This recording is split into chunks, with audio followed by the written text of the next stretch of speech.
Стадион. Емисија за вашата вистина. Милена Стефановиќ, доктор Милена Стефановиќ ќе имаме на линија. Докторке, дали се слушаме? Доктор Милена Стефановиќ. Режија. Имаме госпоѓа Стефановиќ. Директорка на инфективна клиника. Да, Прво да ве прашам, какви се последните информации? Дали оптимистички ќе продолжи вака, кои се проценките? Последните неколку денови, последната недела, бројките се во опаѓање. Што се причините? Помалку се тестира или навистина е намален бројот на заразени? Можностите за тестирање и капацитетите за тестирање воопшто не се намалени. Тие се во истиот број како и претходно. Повеќе од сигурно е дека потребата се намалува и таа пред се почнува од страна на матичните лекари кои ги индицираат тестирањата. Бројката и на амбулантски прегледи на клиниката за инфективни болести е намалена. Капацитетите се исполнети, но очекувањата дека капацитетите болнички на клиниката ќе бидат исполнети се тие. Ние немавме други предвидувања, затоа што на клиниката секогаш ќе бидат донесени оние најтешки пациенти и тука ќе бидат сконцентрирани од целата држава. Така да јас имам впечаток дека бројките објективно се намалуваат, но тоа никако не сме да не биде опуштање во смисол на користењето на мерките за заштита, како и во планирањето на развојот и текот на епидемијата понатаму. Ова прашав затоа што кај нас се намалуваат, паѓаат бројките. Во регионот или растат, или постојано се големи. Еве Србија, Бугарија, Словенија, последните 2-3 дена има драстичен раст. Јас можеме едно е сигурно, дека бројките кои ги известуваме се апсолутни од првиот ден од првиот пациент кој е влезен во државата на крајот на февруар месец минатата година и сега, и веројатно можете и самите да забележите еден многу логичен тек на бројки, на падови и на порасти во текот на инфекцијата. Тоа не можам да го гарантирам, нити да го зборувам за останатите бројки од регионот, од земјите кои известуваат. Има еден приличен логичен ток на епидемијата. Епидемија е пандемија која не можете со ништо да ја споредите од она се што сме го искусиле до денеска. Јас го носам овој мантил 25 години и како инфектолог имав прилика да бидам дел и активен учесник како лекар во повеќе различни епидемии. Само пред година и пол, помалку од 2 години, имавме епидемија со морбили. Бев дел од пандемијата со грип, која беше тамо 2008-2008 година. Ништо слично се нема случено како оваа пандемија, нити кај нас, нити во светот. И секое едно предвидување е многу тешко да се спореди со нешто што со претходните искуства, ако е апсолутно различно од се што сме доживеале до сега. Сметам дека треба да се биде сериозно внимателен и во прогнозите што ги даваме, и во планите за потребите на лекување, на болнички капацитети, на тестирања, и навистина треба да внимаваме дека и да не очекуваме дека драстично со некој чародно стапче се ова ќе исчезне. Уште долго време ќе имаме пациенти, можеби не во ваков број, тоа е најзначајното и најпозитивното да го очекуваме, но дека ќе имаме потреба за лекување на пациенти, дека ќе треба да се реструктурираме, да се реорганизираме со сите повторно медицински капацитети, тоа е секако нешто што ние го правиме, го размислуваме и планираме. Вие сте секако херои на годината, сите оние, особено што работеа во ковид центрите.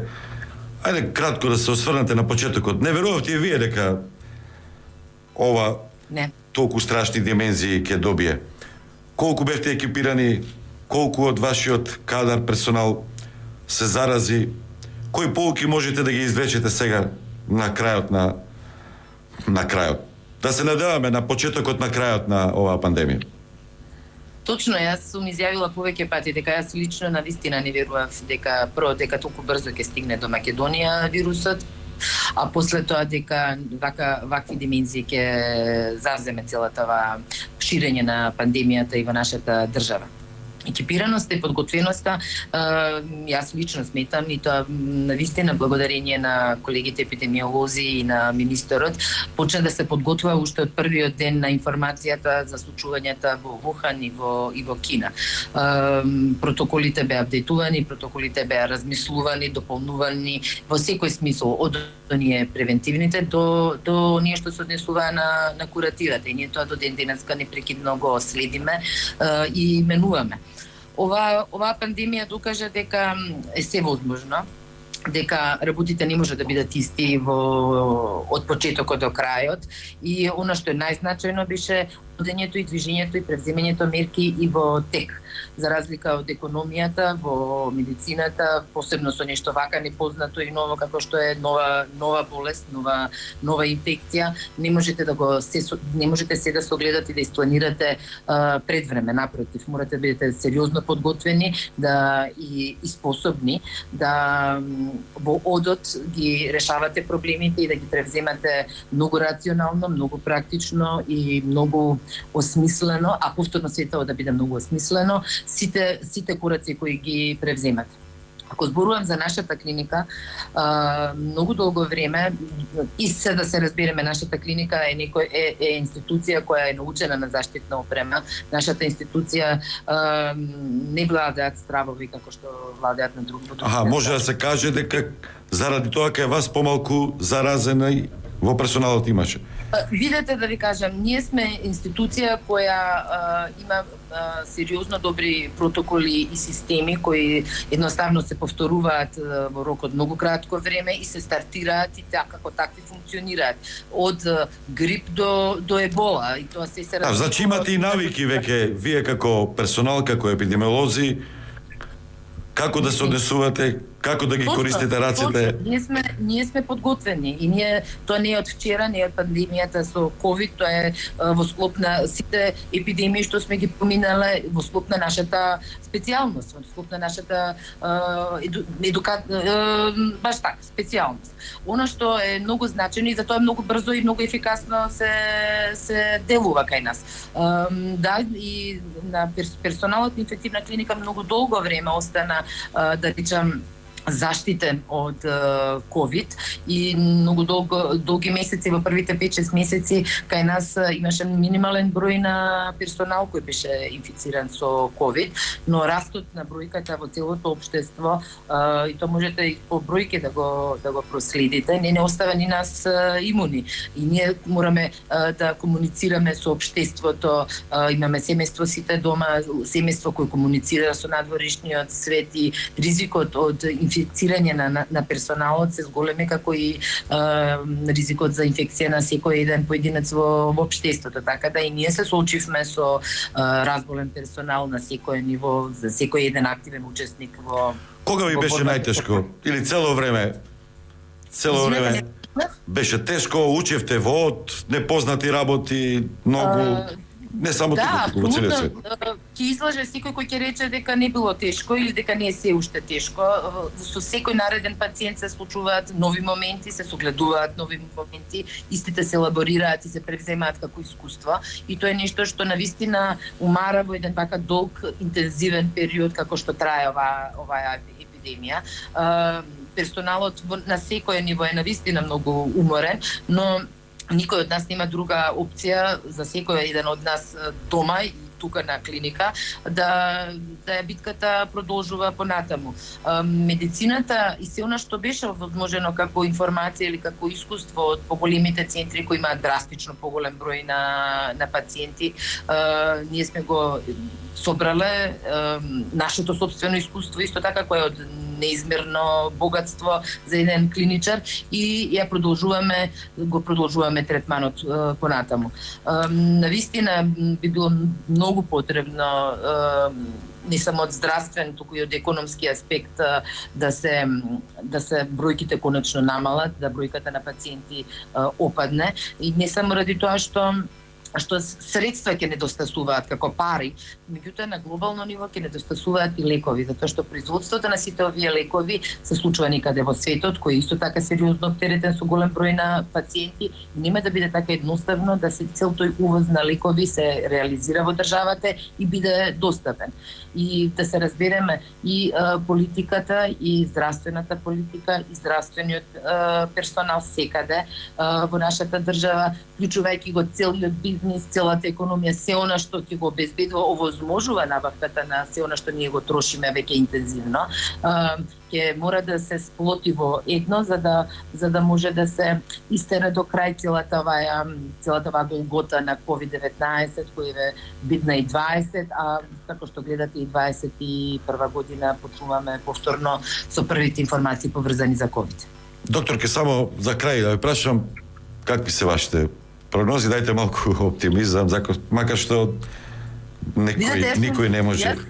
Не бие глас дека сум била секогаш многу полна со оптимизам. Јас навистина е тоа така, оптимистички мораме да гледаме на животот и на се она што се случува во животот, меѓутоа мораме да бидеме и сериозно рационални. И не е фарса, нити е научена реплика, користете ја сите за заштитната опрема, туку е неопходност. Јас верувам дека ние можевме многу подобро да ја одиграме оваа игра со COVID-19, ако бевме само малку послушни и порационални. Не се согласувам со тоа дека треба популацијата да се плаши, меѓутоа популацијата треба сериозно, многу сериозно да се придржува до она што го кажуваме. И сметам дека секој еден професионалец во својата работа треба, задача му е да биде максимално професионален и да го даде својот максимум знаење во решавањето на целата оваа Кога ќе ги симнеме маските или ќе ни останат како навика уште долго време? Јас верувам дека маските ќе ги симнеме, но сега не е момент за тоа и сметам дека на секое ниво, во секое време маската, чистата маска, користена онака како што е дадена инструкцијата, многу едноставно, мора да остане во периодот што следува, за да конечно ги симнеме маските како кај нас, така и секаде по светот. И со вакцините само да ве прашам кратка информација за тоа, затоа што веќе имаме прашања. Имаше еден коментар на Тортевски, мислам, може ли сам да одам во Дубај и таму да се вакцинирам, имам пари, можам тоа да го сторам. Каква е тука ситуацијата? Или државата има контрола над вакцините? И вистина ли е дека веќе се увезени од Кина околу 200.000 преку приватни аптеки или компании кои што работат со лекови? Јас таква информација немам и лично не верувам, затоа што вакциналниот процес и увозот на вакцини е многу специфичен и изискува навистина сериозно добра организација, не само во купувањето, туку и во пренесувањето, сортирањето на вакцините, инструкциите, неговото чување, како и организирање за вакцинација. Знаете како, имањето и немањето на лични пари, јас секако не можам да предвидам дали некој кој има своји финансиси може да отиде некаде по светот, било каде, ако воопшто го примат, и да тамо се вакцинира. Не знам каков е системот во државите други, во што не верувам, затоа што секоја една држава строго ја контролира и организира процесот на вакцинација.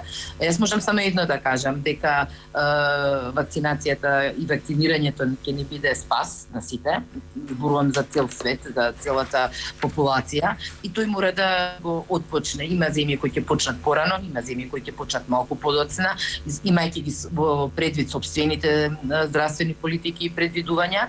Јас сметам дека вакциналниот процес како за COVID, така и за се она што е редовна вакцинација никако не сме да престане, затоа што како инфектолог можам да тврдам најпрофесионално и најстручно дека тоа е единствениот спас во решавањето на заразните болести и инфекциите.